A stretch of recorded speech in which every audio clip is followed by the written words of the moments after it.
I started my freelance journey with influencer marketing. Very clearly, it was in 2021 that I had quit my job after I found out about my pregnancy, and I decided, okay, the lowest hanging fruit right now is influencer marketing. It is peak COVID. Brands are looking for influencers because they can't go out, they can't do their shoots. Their people are not coming to office. They need to be able to send their products to creators who can create content for them. So then that's why I decided, okay, fine, I'll get to, and anyway, that was the point when I knew that I would not be able to do offline events, number one, because of COVID, and the other reason was because of my pregnancy. And I knew that even after my baby is born, it's going to be a little time before I can actually step out and start doing events. So we started with, I decided, okay, let's do influencer marketing gigs for a few brands and make some basic money.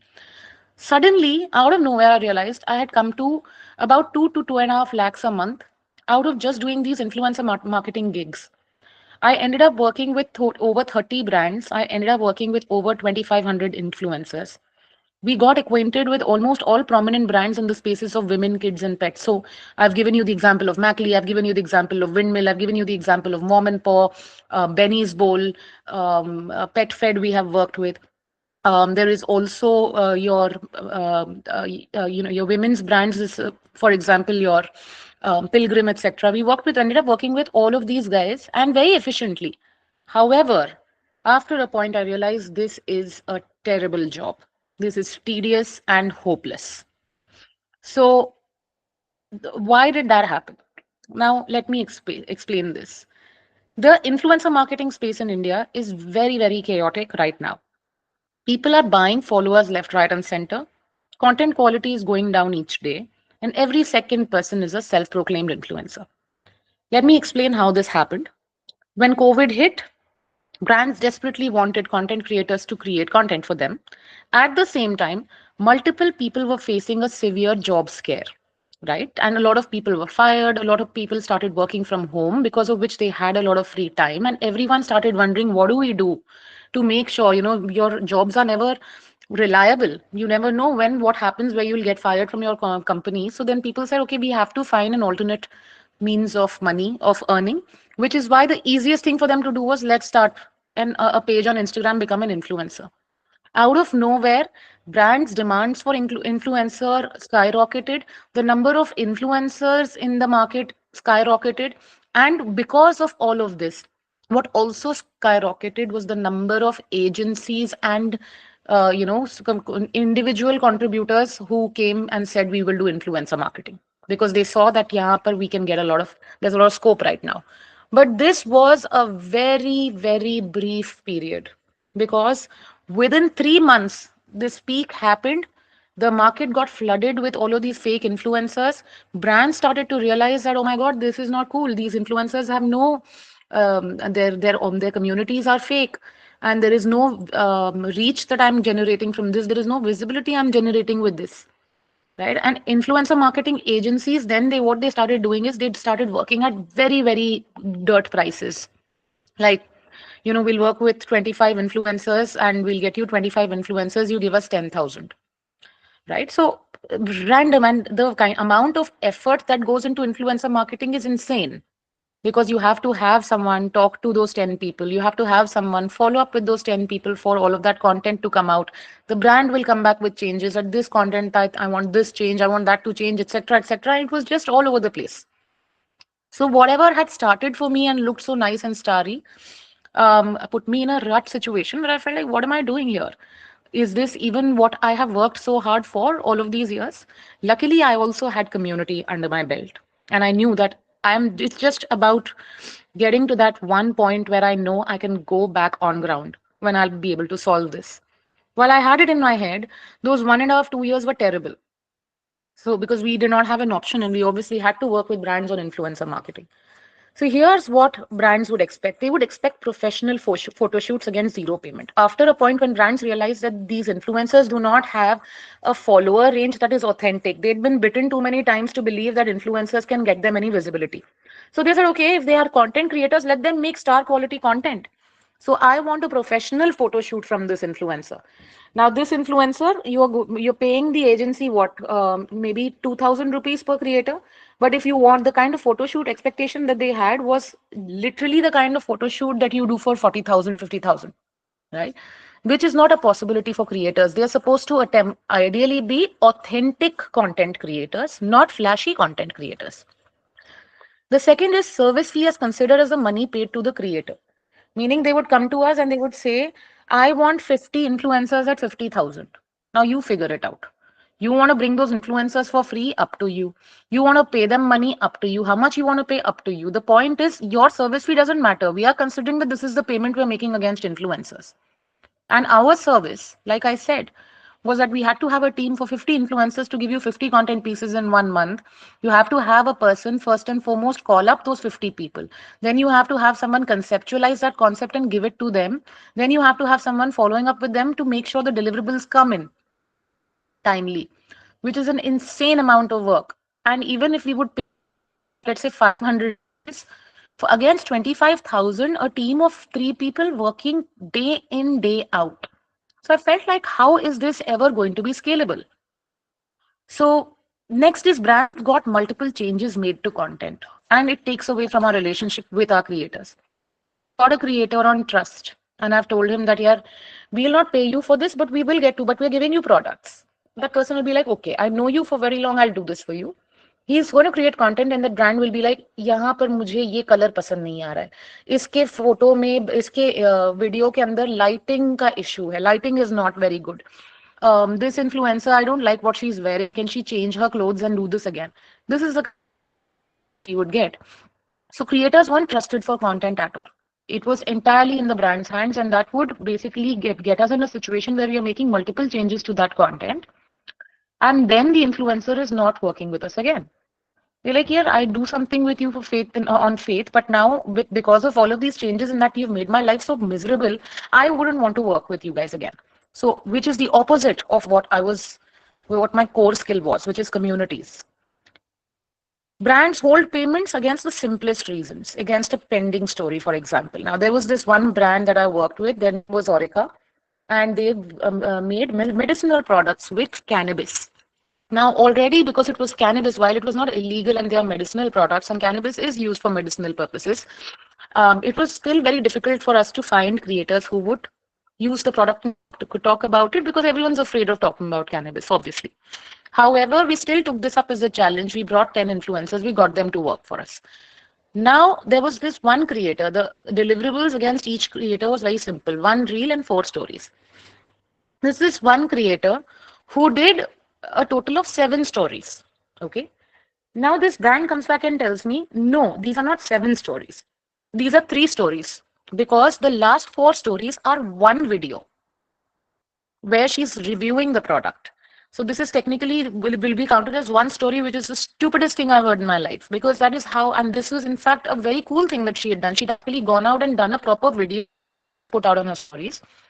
So against this, they held our payments, and then we obviously arm twisted them and got our payments out.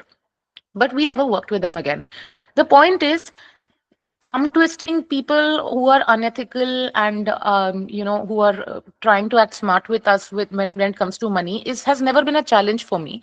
But the issue with this is that, why am I having to ask for the money that I have earned?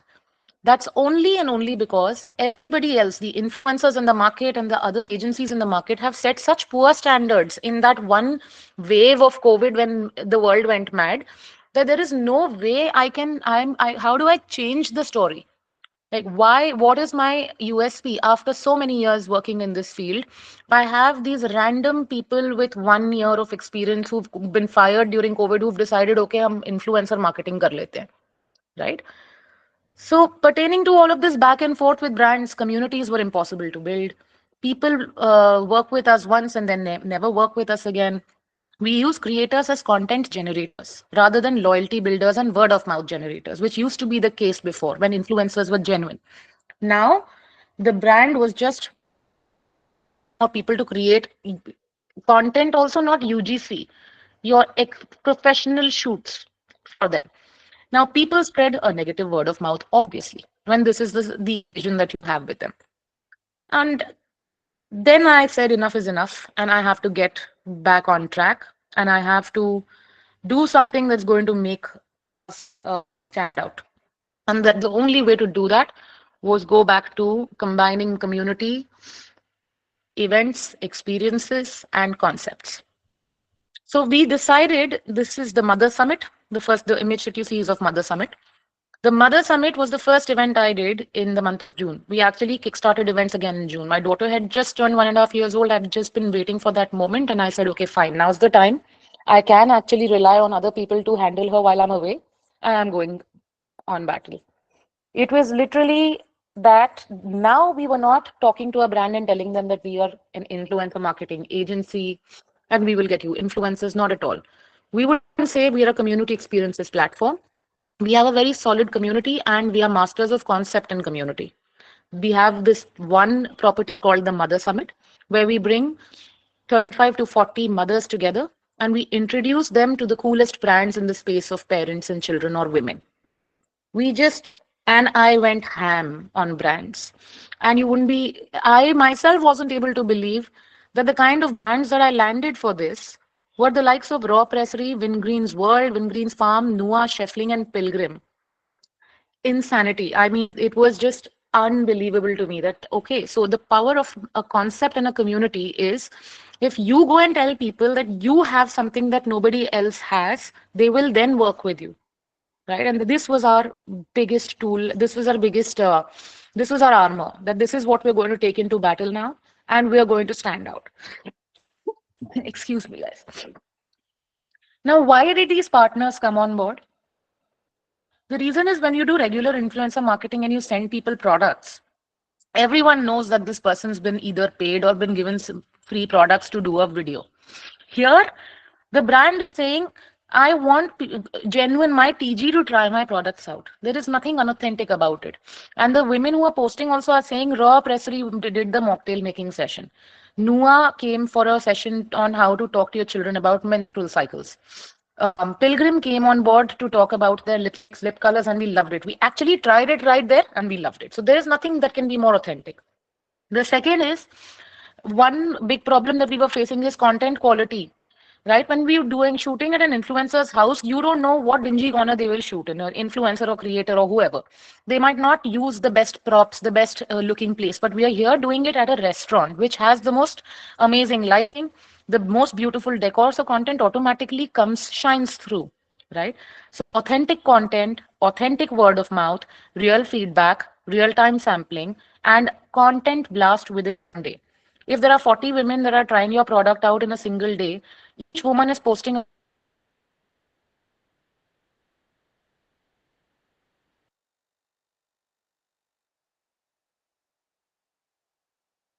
brand. Some of them are also doing standalone reels for brands. So this is why partners came on board. What did the creators get from this? Now, talking about how the whole game was changed. We were in a situation. Okay, am I? Or 1 second, guys. Can you hear me now? Yeah, now it's fine. Megha, I think we lost you for about 5, 6 seconds. Okay. So I'm going back to this content blast within a single day where all 40 women, each woman has posted about 5 to 8 stories, right? Tagging these brands. And all 40 women have gone back and done proper reels covering the entire event and tagging all of these brands. So this is insane. Like within a day, you have so much noise about your brand. Now, what did the creators get from this? Why I'm covering this way is because when I started off with how we were suffering with influencer marketing, our issue was neither were our brands happy nor were our creators happy. And we obviously were miserable. But here we had to come to a place where our brands should love what we are doing, our creators should love what we are doing, and we will fly.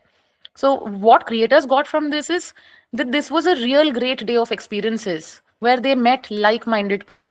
They had the chance to be featured on the best brands' socials. For example, all of these women were featured on their stories, were reposted, their reels were reposted on pages like Pilgrim. So, for a creator to be on Pilgrim is just a very big deal. Similarly, with Nua or with Raw Pressery. So, they were featured in all of these brand socials.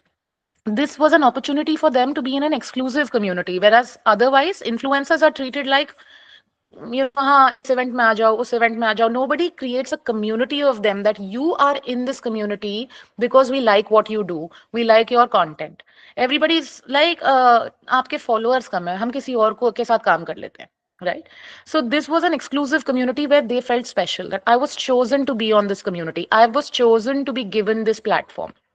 And of course there was the scope to be at so much at many more such events. We're very very good with our events. The people who come to our events, they never forget that event. They will they love meeting the people there. We host very well, so that has also been a very solid strength for us. So people who've come to our event have wanted to come over and over. Now there was no looking back, so I'm going to just take you through the kind of events these are. Yeah, can you? So this was a cheese wine and cheese tasting, which we had partnered with Fratelli for. You see how the community is just interacting with each other. They're eating cheese, they're drinking wine. There's a sommelier who's come there to to do that tasting for wine and explaining. Then there is a pizza making session out there. So people are doing so much together that they automatically end up wanting to come to our events over and over, right? So this is why our community events work. Now I'll just take you through another one that we did with Kamikara. Here we have one of our creators. This is one of our creators' reel where she went to the event with Kamikara and Chefling. There's a there's a workshop by a celebrity chef. Look at how much people are just like they're behind the bar. They're actually trying the product. They're making mocktails. They have a free space to do whatever they want to, and everyone just has a blast. They end up making friends at the event, and this is why this works. Then, if you look at Roulé Unpeated, yeah, this was for Flow. And you can see that the content quality is great because the venue is beautiful. This was for Roulé Unpeated, which is a whiskey brand, as well as for Scheffling. Here's the Scheffling product. This is the founder of Scheffling. And here they are making Scheffling's tacos. Yeah. So overall, once this happened, once we got onto events, there was absolutely no looking back. And I wanted to do like at least a few events before I do something big, which is that after four small events which had like 25, 30 people, I decided to speak to the founders of Karma Lakelands, which is a huge resort in Manesar. It's a beautiful property, acres and acres of land. There is a lake in the center of the resort. There are multiple restaurants. They have their own chalets and accommodations. It's a beautiful place. And they also have an animal farm. So here right after my first event, which I did with Nua, I went and spoke to Bhisham and Ashna, who are the founders of Karma Lakeland, at their at Karma Lakeland. So I had a meeting with them, and I said, "Listen, this is what I'm up to. I want you to give me your space for one day. I want to do an event with 100 plus people." They were very excited. The next big event that we did was with Karma Lakelands, and we worked with, we were a total of 8 brand partners at this event. There was Natureland Organics, Epigamia, Roulé Peated Premium Whiskey. This guy came back with us the second time for this event. Wingreens, Farms and World, Raw Pressery, again came back for us, Karma and Brand Fueler. So now here are a few snapshots of this. Here you have this creator who's feeding their horses. This is the menu curation. There was Sundowner with Roulé, Natureland Organics, and the first one is Epigamia. So there was a lot. It's like an entire day where we started in the morning with breakfast bowls with smoothie bowls with Epigamia, where all of these creators came to one restaurant where the entire setup was Epigamia, along with fruits and muesli and all of that, and they all made their bowls with Epigamia. Then they would go, all of us, we sent all of them for a plantation walk, and we brought them back into the second restaurant, their ballroom, where Natureland Organics had their lunch curation, which was made by the head chef at Karma. Wonderful products and excellent menu. Then of course we took them to the animal farm, following which we went to the pool. At pool time, we had Greens and Raw Pressery. That because it was a really hot day, so we wanted to do pool time. Pool time is where we worked with Greens and Raw Pressery, and finally it was Roulé with for their cocktail Sundowner and boating. So here's what we achieved from them: a reach of 4 lakhs within 2 days. Within 2 days, it's not even the lifetime reach of this. Within the next 2 days, there was a 4 lakh reach. There were 600 plus stories, there were 150 plus reels, and all partner brands wanting to come on board again. What was in this for the community? They came with their families. They enjoyed the luxuries of a five-star property. They created content out of sheer love. These were the same people I remember when we started working, when I kickstarted events again, and when we were doing influencer marketing, getting one reel out of them was a task. And here they were after an experience, without even asking for it, they'd made three reels on their own out of sheer love. And the founders of Karma Lakeland hosted with us and did another event with us in August. So this was the way in which this event turned out. And the funny thing is, when we started the pre-buzz for this event, the pre-buzz is nothing but we send an invite to everybody that this is the event that's happening, and people then share that invite on social media, tagging us, tagging the venue, etc., etc. There was a sort of madness that there were multiple people who had somehow fished my contact from somewhere, and they were continuously calling me. I remember that a day before that event, also there was a hockey session. During that hockey session, the kind of session that I'm doing now, while that session was on, I was continuously, like, ending phone calls that I was getting from unknown numbers, and later I checked my inbox. It was completely filled with, hey, why haven't you invited me? This is my profile. Please let me know if I can join. So influencers had gone mad that why are we not being invited to such an event? So this is how the Karma event turned out. So what did we scale like? The first event and this event was just about a month apart. So within a month, we did one event with as few as 20 community members.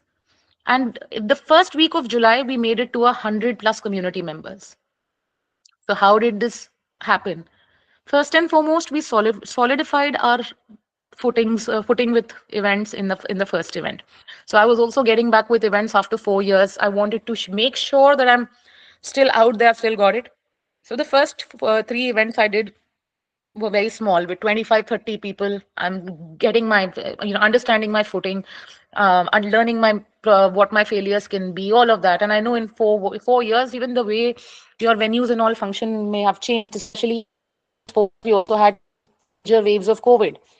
So that then we gave our community a taste of our incentives. We started with small so that we wanted to see how much is the community enjoying? Is this something that's going to be fun for them? We treated them like family. We became popular the minute influencers started tagging us. How this worked is that while we had partner brands and we'd asked our creators here, please tag our partner brands. For some reason, they were literally doing collaboration requests with Brand Fueler while we'd not even asked them for this. So we became very popular, like, meaning that a lot of influencers started just sliding into our DMs that, hey, you know what, check out our profile. We're very cool. Why don't you work with us? So very quickly, that where that audit that I spoke about was looking very evident. I thought by taking the chance and closing out a five-star venue and pulling off a major event. This was basically something that created a blast for us. That there is this brand, this called Brand Fueler, and they're doing major work. And after that, things got very, very easy. Like we were struggling earlier to find brands that we could sell ourselves to, but here we had this business model where nobody number one is doing it. And the second is that a brand says this is what you're doing. The first thing that is interesting is it technically to do nothing, or request them to request your send products possible, please send either your founder or person around. For event also, Epigamia founder come to the event, Ankur. When he saw people there, he called the scene and he said, now send sugar-free yogurt. I want to We can't hear properly. Oh God, 1 second. Can you hear me now, guys? 1 second. Can you hear me now? Yes. Yeah, I'm so sorry. I think my internet is acting up again. It was acting up as well. So I'm having to switch between Wi-Fi and cellular data. Anyway, where did you guys lose me?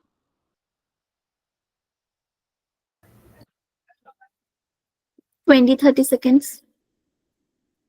Okay. So yeah, so even with Karma, what had happened is since Epigamia was also a part of this curation, Epigamia's COO Ankur was there at the venue. And he was the one who, the minute he came and saw the setup and the minute he came and saw the community, that there are parents and children and everyone, there's so many people, he immediately called up his office and said, within the next 15 minutes, send me my sugar-free yogurts as well. We want to promote those as well here. He went back really happy. He got real-time insights. He went back superbly amazed with what we had done, right? So pulling a major event was what had actually got us blasted in the community. So what is our standing now? Our standing now is for the first event that we did, we paid the venue.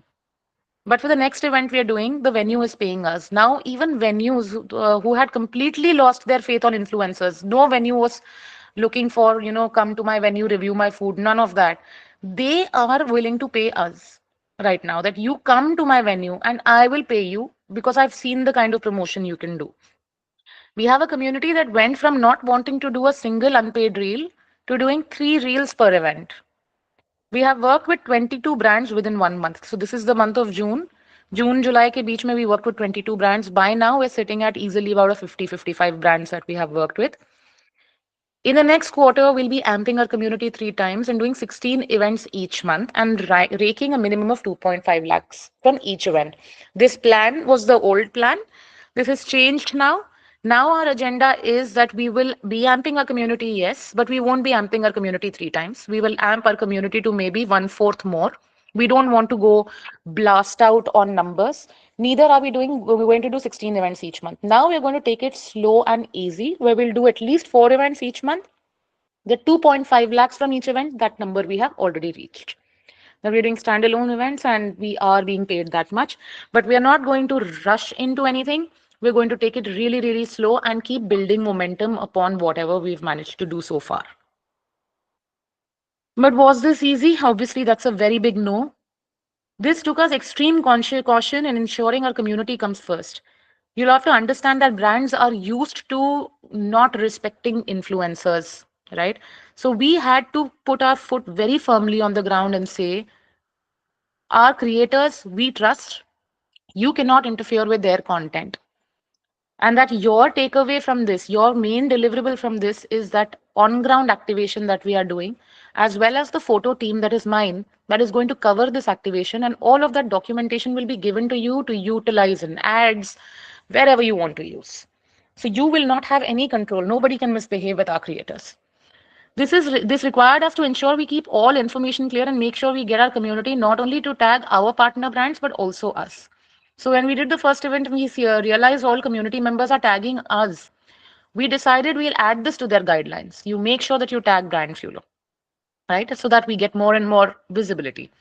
This required us to go all out on business development, get noticed by the right set of brands. I cannot even sit down right now and imagine how difficult those 2 months were because I was very excited with the work I was doing. I was I was very impatient. I wanted to just sort this out and get out of this influencer marketing rut, which is what's given me the strength to go all out. But those 2 months, there's an event on Saturday, then there's an event on the next Saturday. So I have the 7 days in the middle where I am doing my BD. BD is business development. I'm onboarding my brands for an event which is 5 days away and still somehow managing to bring brands. Now this event gets done, but next weekend there's another event. So Monday I'm starting BD again. Ideally, BD should be done at least 1 month in advance, right? But I had no time. There was no bandwidth. Plus I had to host the event as well. So it was insanity on how we were able to do this. In fact, the Karma event, 1 week before the Karma event was the wine and cheese tasting. So I had absolutely no time. Like I had no idea how am I going to push through, but I knew that this is do or die situation for us. We will push through. This also requires intense physical labor. Events, if you're in events and you're not working out, you're looking at an early grave. It's very, very tiring. I have 24, 25-year-old girls on my team now who are literally, after the event is through with, they are lying on the floor because there's so much running around to do. And also, I remember during one of my events that was at this venue called Flow. Just 1 week before that, there was another event which was also with the same brand that was coming to Flow, which was Scheffling. Now, Scheffling by mistake sent all of its boxes The boxes were, we were going to make food from those. All of their boxes, they mistakenly sent it to the previous venue, which had to come to flow. And at 4 o'clock, the event is starting at 7. 4 o'clock, I'm on my way to the venues when Sheffling calls me and says, "Yeah, this has happened." And they are not even in Delhi, they are in Mumbai. So is there anything we can do? Is there a porter or something? Now I knew that the older venue Accra, they had a very bad staff. So I said, no, no, we cannot send a porter. These people will not entertain anyone. I am going to get those boxes. So I then turned the cab around and then went all the way to this venue, which is literally in another direction, another part of Delhi. When I got there, the Accra people who were anyway very useless, did not help me out. They just told me the dabbas are kept downstairs. And these are 25 kilo boxes that I had to pick up and then put in the cab, right? So the physical, and I'm pretty sure even without me giving an example, everyone knows that events require a lot of physical labor.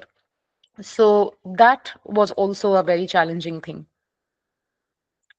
However, the thumb rule is find your tribe, which is make sure that your community is spectacular. Take chances, because I think that's what it was very difficult for those 2 months, but it sorted me out for the rest of my time. You have to be very meticulous when you're working with communities, when you're working with multiple stakeholders. Being a people peace person is like, it's the most important thing, because you're not a person who can interact, or if you're not enterprising, if you cannot talk with people, start conversations, hold your audience, then there is absolutely no way this genre is for you at all.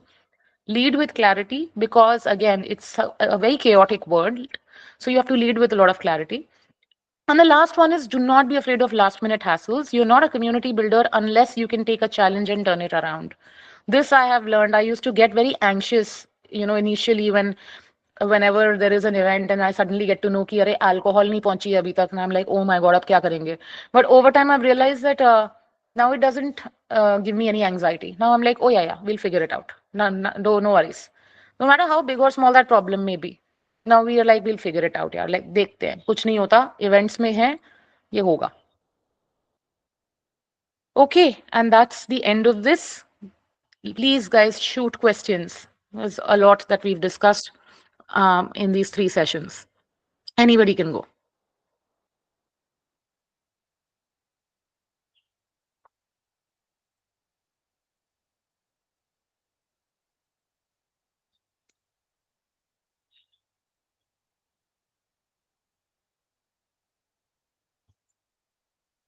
Any questions, guys?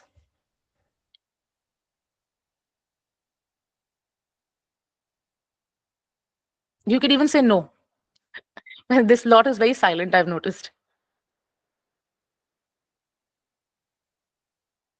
Do you pay the people who come and pay? No, we don't. We don't pay the community. We don't even charge the community. The community comes because they love the experiences that we have, and the brands pay us to set up an event.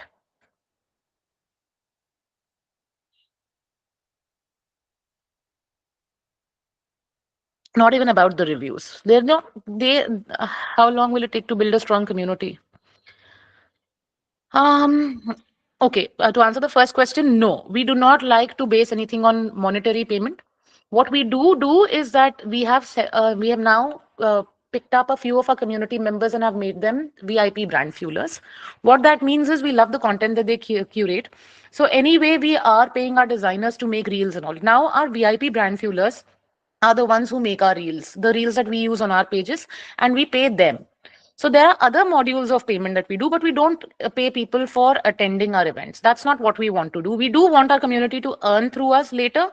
That is one of the plans that we are going to action eventually, but we don't pay them to come and attend our events. The second question was, how long does it take to build a strong community?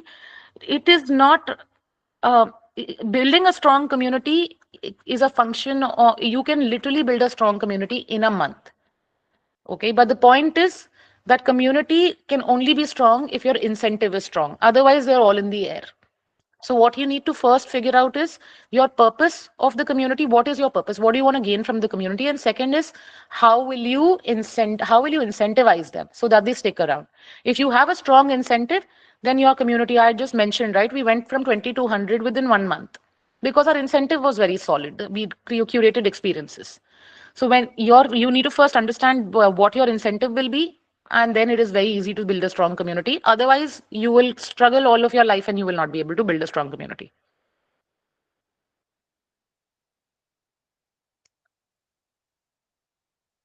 How long the brand gets associated if they are not happy?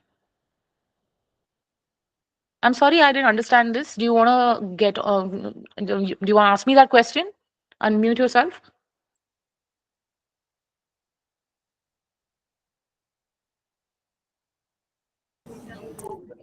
Poonam, you can unmute and ask the same question with more clarity.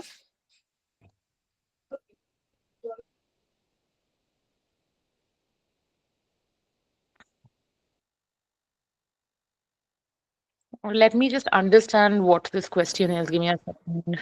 Yeah, I think my guess is that she wants to know Hi, if they're not hi happy. everyone. My question is, if at all the brand is not happy with whatever, like initially if they're not happy, and if they would like, if what are the things that if they don't want to get associated, like do you come to know it in front in the first place, or what happens after that? No, matlab, I'm not understanding. If brand is not happy, how long they? If the brand is not happy, they will not work with us again. That's as simple as that. And yeah, I mean, not understanding. So they don't associate. If they are not happy with us, the reason. Are you asking me what are the reasons they won't be happy?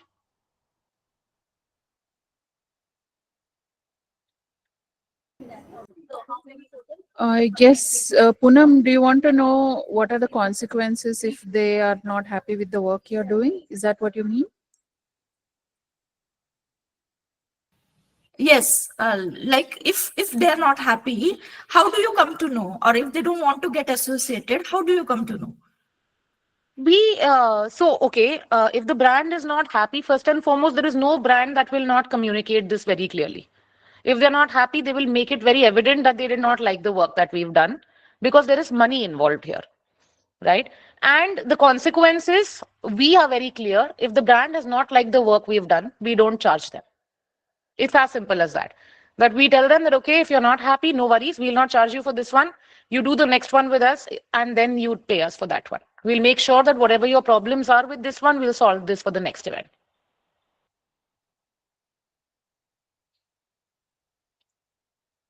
Yeah. Anybody else with any questions?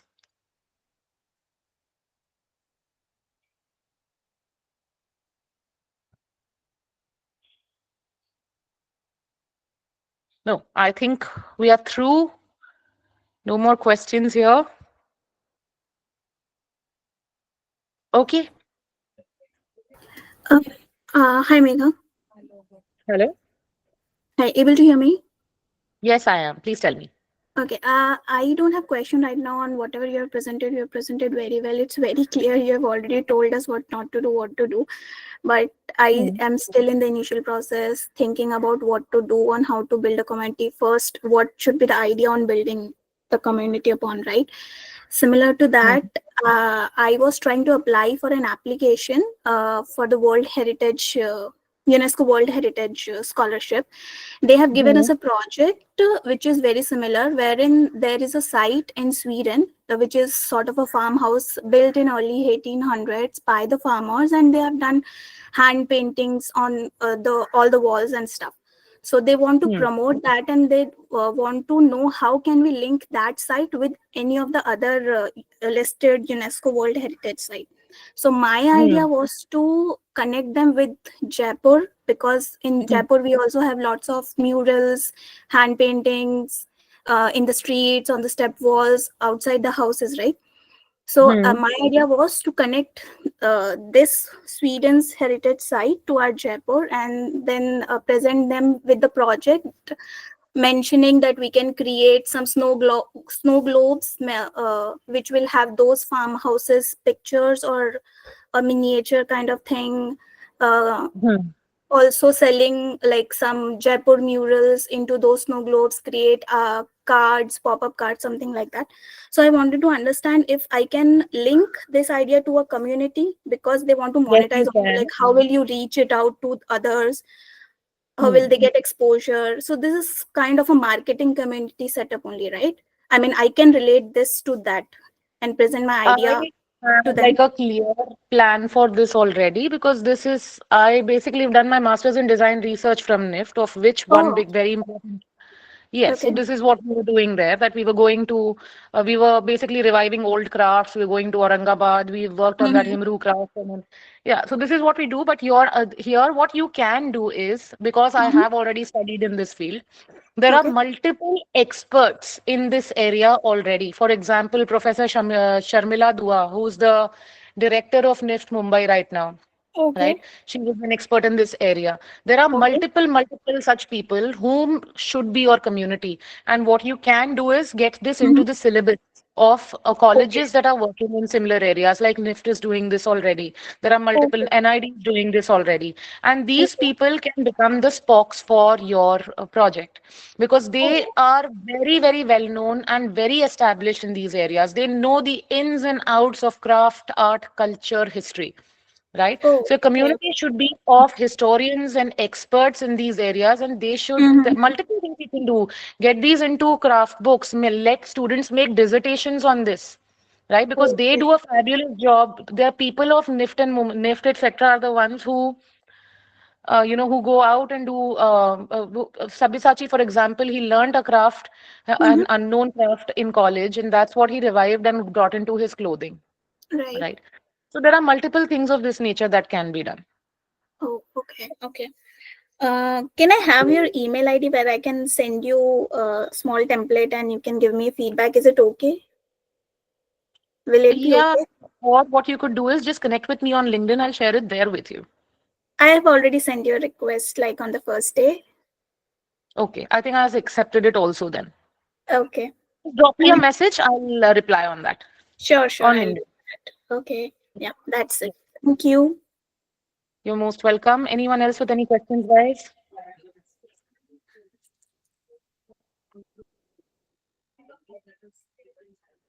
I don't think any more questions now. Yeah. Okay, yours, all All yours. right. Okay. Okay. Thank you, Megha.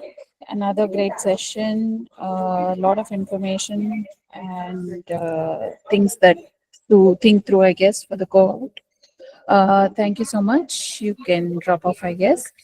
And for Thank the you, guys. rest of the cohort, thank you for your time. And I hope you have got all the information you needed from today's session. Please feel free to, if you think of a question after the session, also please make a note and you can clarify. Our next session is on Monday. There is no session tomorrow.